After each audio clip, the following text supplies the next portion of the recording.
Όχι, Τόμ. Δεν θα με καπελώσει καμία κατάσταση. Η Μάργαρετ είναι στον κόσμο της.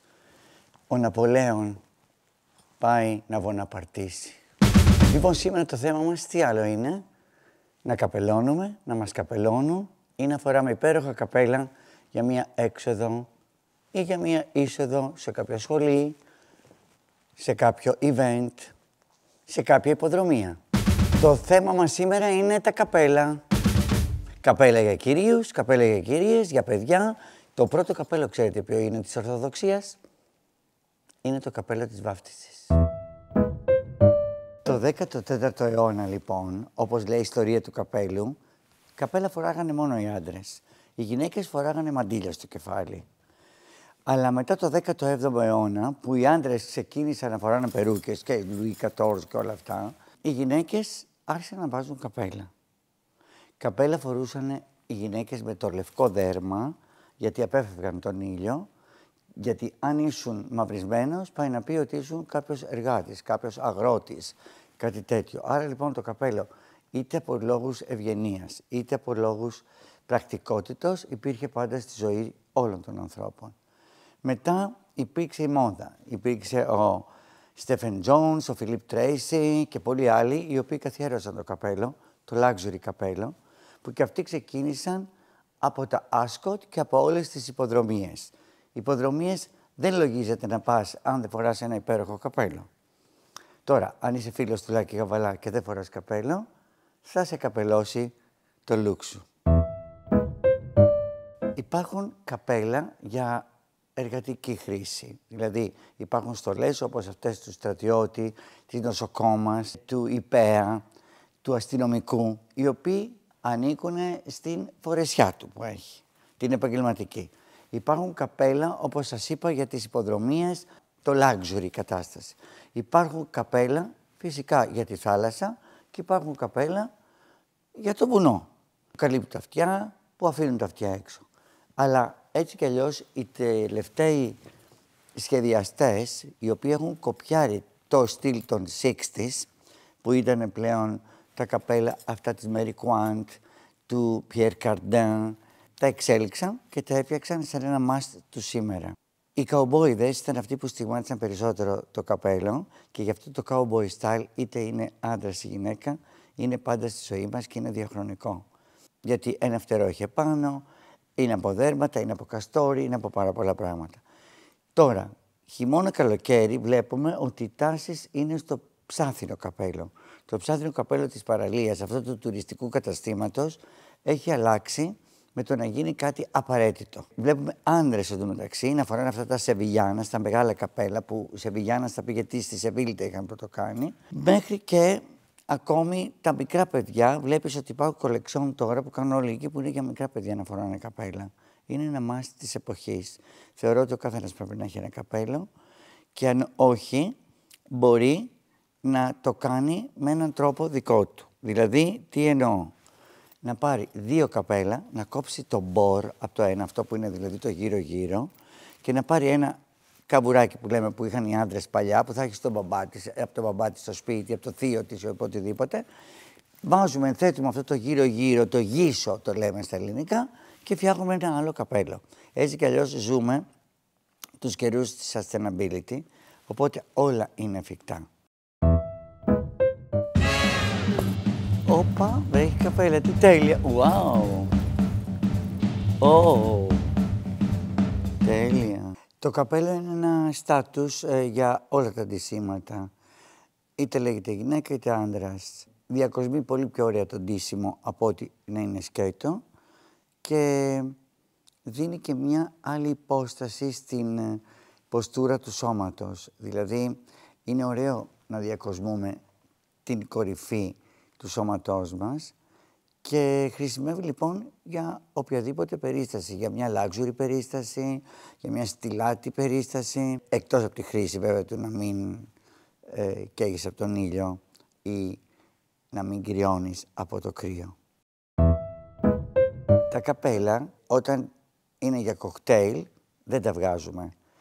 Υπάρχουν τα καπέλα που φοράμε και θα πάμε σε ένα dinner, στο dinner πρέπει να βγει το καπέλο. Συνήθως όμως τα βγάζουμε σε ένα θέατρο, σε ένα σινεμά. Μπορεί να καθίσει σε ένα τραπέζι, ακόμη και επίσημο, και να φοράς το καπέλο. Αυτό είναι ένα vintage καπέλο που το έχω βρει σε ένα thrift shop και του έχω βάλει πάνω ένα κολιέ που έχω από κάποια άλλη μπλούζα. Μ' αρέσει να τα μεταλλάσσω τα καπέλα. Αυτό είναι ένα υπέροχο καπέλο του Philip Tracy, που είναι σαν αυτά που φοράνε πορτιέριδες στα ξενοδοχεία, και φυσικά εδώ του έχω βάλει ένα υπέροχο κόσμημα για να το κάνω ακόμη πιο δικό μου. Έχω ρωτήσει τον Φιλίπ και μου είπε «οκ». Εδώ υπάρχει ένα καπέλο της Κατερίνας Καρούσου, το οποίο είναι υπέροχο, θυμίζει Εύζωνα, αλλά σε πολύ μικρή μορφή βέβαια. Υπάρχουν και σε μεγαλύτερη, δεν τα έχουμε εδώ. Υπάρχει και σε πιο μεγάλη έκδοση, που είναι το καπέλο της φρουράς που φοράνε οι τσολιάδες.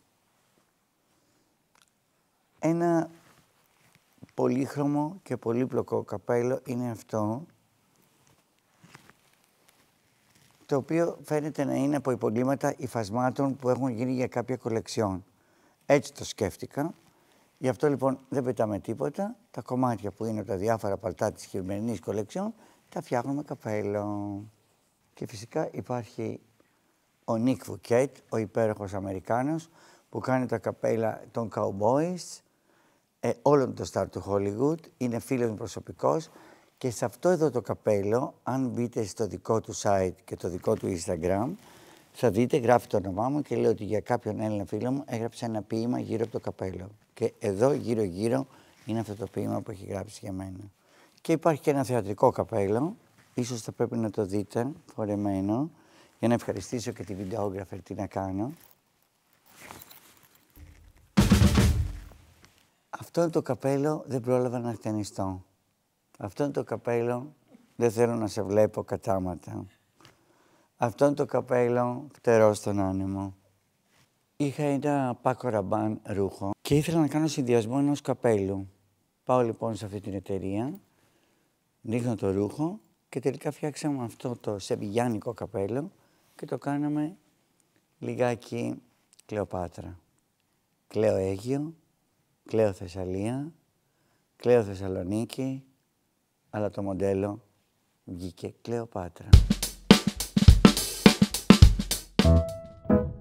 Οι σχεδιαστές που κάνουν τα καλύτερα καπέλα ήταν φυσικά οι Αμερικάνοι που κάνουν τα καουμπόικα καπέλα. Υπάρχουν πολλές βερσιόν, υπέροχα διακοσμημένα καπέλα. Έπειτα τη σκητάλη παίρνουν οι Γάλλοι. Γιατί η ελεγκάνσα, όπως ήταν η παλιά Γαλλία, των 60s, των 70s, των 90s, των 2000, δείχνει ότι τελικά κατέχουν πολύ καλά το fashion κομμάτι. Τώρα, το κομμάτι της στολής, της φορεσιάς όπως λέμε, το ξέρουν πολύ καλά οι Άγγλοι λόγω των υποδρομιών τους που έχουν, και γι' αυτό υπάρχει ο Philip Tracy και ο Stephen Jones που κάνουν υπέροχα καπέλα. Ενώ στην Αμερική ο φίλος μου ο Nick Fouquet είναι από αυτούς που δεν μπορείς να ξεφύγεις και να μην αγοράσεις τουλάχιστον 2 καπέλα από αυτόν.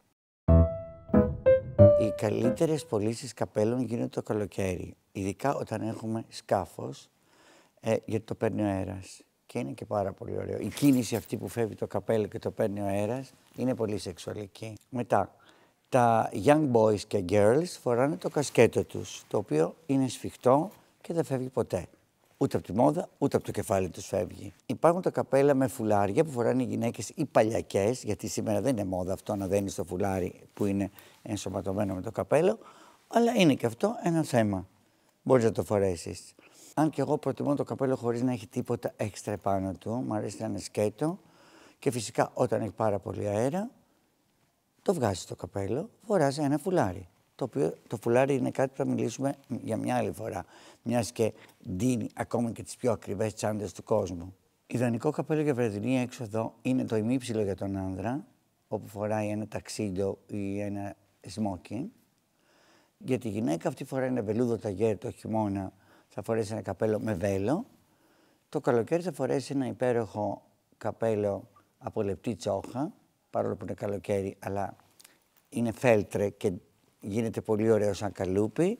Ιδανικό καπέλο για καθημερινότητα είναι ένα μπορσαλίνο καπέλο, Το ιδανικό καπέλο για σαφάρι είναι αυτό που είναι σκληρό, είναι σαν και αυτό του τροχονόμου του παλιού, των 50s, το οποίο έχει λουρί, για να μπορεί να το βάζει πίσω στην πλάτη και να στέκεται χωρίς να το βάζει και να το βγάζει, γιατί έχει να κρατήσει στο χέρι το όπλο, εάν και εφόσον πάει για κυνήγι ή ακόμη και για σαφάρι, πρέπει να έχει ελεύθερα τα χέρια, οπότε δεν μπορεί να βγάζει το καπέλο. Άρα λοιπόν εδώ το στηρίζουμε στο λαιμό με ένα λουρί.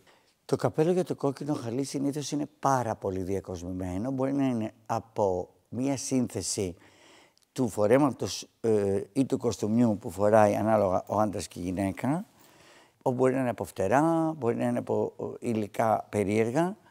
Όμως ένα ωραίο καπέλο για τον άντρα είναι ένα ημίψιλο καπέλο για το κόκκινο χαλί. Είναι πάντα πολύ ωραίο να είσαι στο στυλ Fred Astaire. Ιδανικά καπέλα για κηδεία κάνει μόνο ο Φιλίπ Τρέισι, γιατί οι πιο λουσάτες κηδείες είναι αυτές της Αγγλίας. Οι Γάλλοι δεν κάνουν τέτοιου είδους κηδείες, οπότε ενώ είναι πολύ στυλάτες τα καπέλα τους, δεν έχουν δώσει κάποιο στίγμα καλού καπέλου για κηδεία.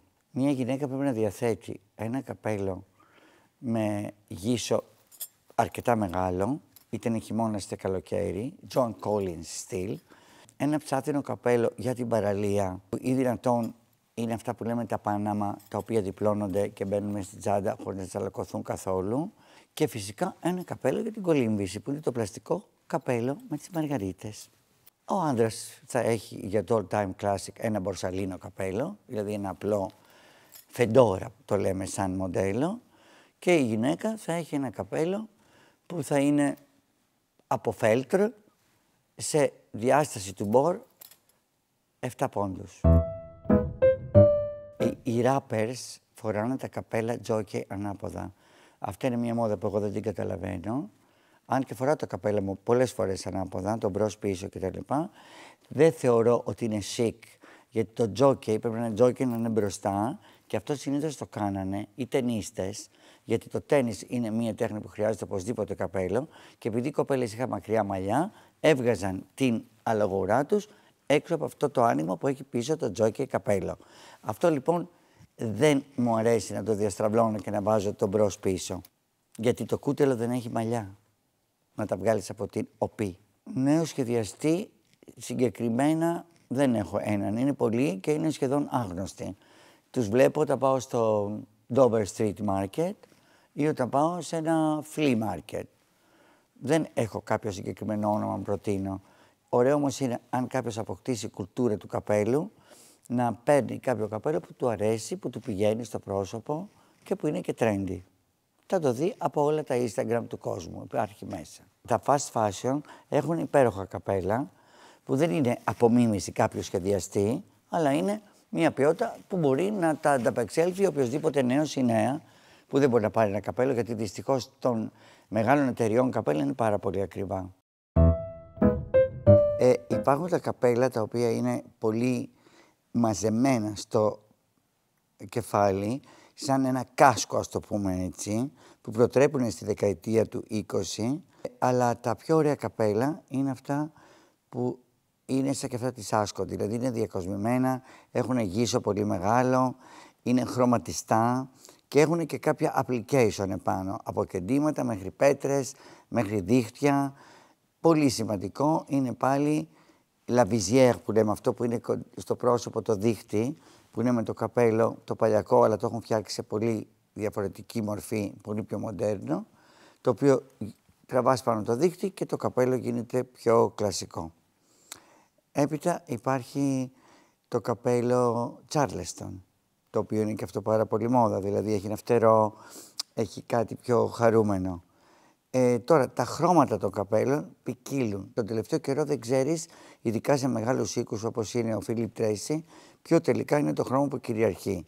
Είναι ανάλογα με τα αντισήματα. Υπάρχουν τα ματ χρώματα, τα φλούο χρώματα, τα πολύ διακοσμημένα καπέλα, τα jean καπέλα που τώρα τελευταία είναι πάρα πολύ της μόδας, μιας και το jean κυριαρχεί σε όλες τις κολεξιόν. Συνήθως τα καπέλα που φοράω είναι custom. Άρα λοιπόν δεν χρειάζεται να βάλω πάνω το λόγο, γιατί αν το αποζητούν μετά δεν θα το βρούνε. Ένα καπέλο συμβολίζει ότι ξέρεις ότι έτσι συμπληρώνεται μια σωστή σιλουέτα και ένα σωστό outfit πλέον. Καπέλο, τσάντα, παπούτσια, γάντια κορδόνια σφιχτά στα πόδια των ανδρών και τακούνι 7 πόντων στη γυναίκα είναι τα must του σήμερα. Αυτό που συνιστώ είναι να μην φοράμε brand καπέλο με το logo, εάν και πόσο δεν είναι το original. Και αυτό γιατί? Γιατί ένα καπέλο για να φτιαχτεί θέλει ειδικό καλούπι, ειδικό ύφασμα, ειδική επεξεργασία. Άρα λοιπόν, αν είναι μαϊμού, φαίνεται πάρα πολύ και είναι πιο άσχημο από ότι είναι μια μαϊμού τσάντα. Joséphine, écoute-moi.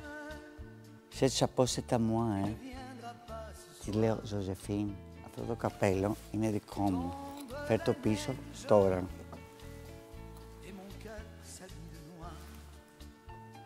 Δεν είναι γυναικείο καπέλο αυτό. Εκτός κι αν θες να κάνουμε ένα τρίκ. Θέλεις? Περίμενε.